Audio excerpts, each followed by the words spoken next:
When we talk about writing for MMJs, you're already shooting, you're collecting sound, you're coming back and you're editing your story. Writing is what brings them all together. You can hear Daryl Bullard coming before you see him. Sure ain't gonna sneak up on nobody, are we? So number one, let's keep it simple. Write to your video. We have to let the pictures we shot dictate what we're writing. Hey, pull it up. Joe Streller demonstrates just how powerful this morning's twister was. Go in there that far. And is now picking up pieces of tin that once surrounded two area barns. As an MMJ, you already know what you shot.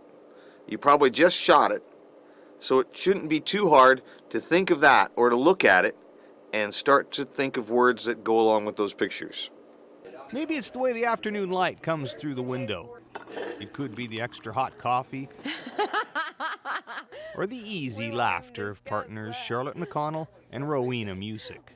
What do y'all talk about? Oh, they really get on old Rick down there. Right off the bat, I want to see faces, I want to see sound, I want to see something that engages a viewer. I don't want to see backs of heads. Go. Your first line is going to set the pace and it's going to set the tone. One by one, they marched to the Capitol by the tens, by the hundreds, by the thousands. So, who's this person we're seeing on a TV screen? Why do they matter? What are they doing? Our script should sort of reflect those things. The mail came in this morning and Sally Irvin can't wait to get her hands on the sharp, bony things inside this box. Those are really nice. When we're talking about humanizing our copy, I think what we're talking about mostly is telling someone why they should care about this person that you're showing in a sequence or you're showing in your story. What is it about them that matters the most? And what kind of detail can you tell about them? What kind of information have you gathered that you can that makes us care for them? Oh my, look at him. His ears are out, he's dragging me, he wants to walk.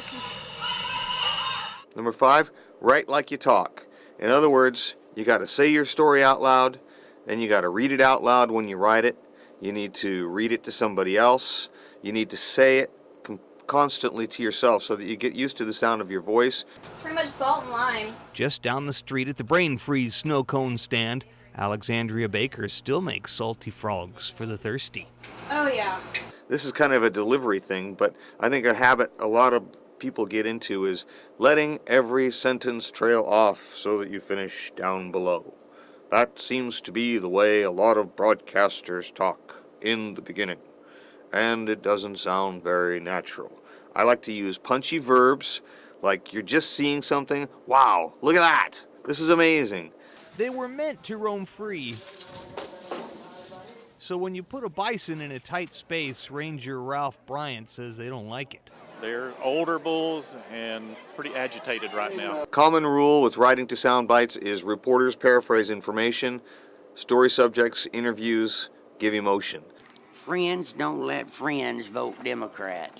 I also kind of like juicy details. I like to know something about somebody that sort of reveals their human condition or sort of brings you in closer. I've been doing this about 40 years.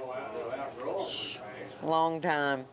When I cut a voiceover, I like to leave spaces between sentences, sometimes in the middle of a sentence, between a phrase or two. But every year now, for much of the past 40, managers and volunteer cowboys round up as many of the bison as they can.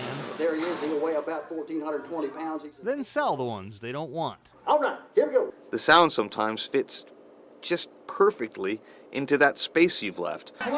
In the old Army post days, players who scored a run had to ring a bell and ask the scorer to tally their run. On this very hot day, the enlisted men rang the bell 8 times. It's a chase for the ball. To the Fort Sill Indians, 1. Generic shots, wallpaper, we've all seen it. It's when your script does not match the pictures on the screen.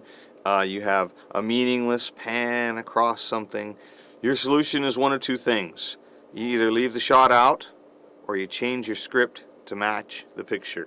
Number 9, write tight. Most reporters, and that includes MMJs, have 1:10, 1:30 seconds, and after that you got to go begging. You have to deliver if you're going to have something longer than those set parameters that producers like to have a fast-paced newscast. So you have to keep your sentences short.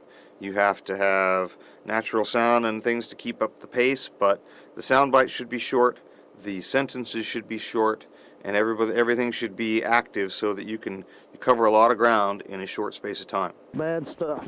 Gary Richardson stayed up all night watching tornado coverage, so he certainly didn't expect to be replacing fence posts from a mid-morning storm. I would have never left the house had I known this was going to happen. There we go.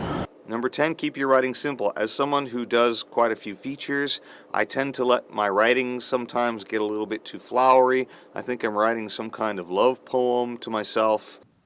Defined by water, nourished and fed. In south central Oklahoma, from Bird's Mill all the way to the Red River, streams run clear. The pools teem with fish rare in other parts of the state. On a regular daily news story, your time is short, so you have to be merciless about what you cut. And what you cut is your script and sound bites. Those are the things you cut. Cut natural sound last. Usually those little pops are half a second. You're not going to save yourself a lot of time.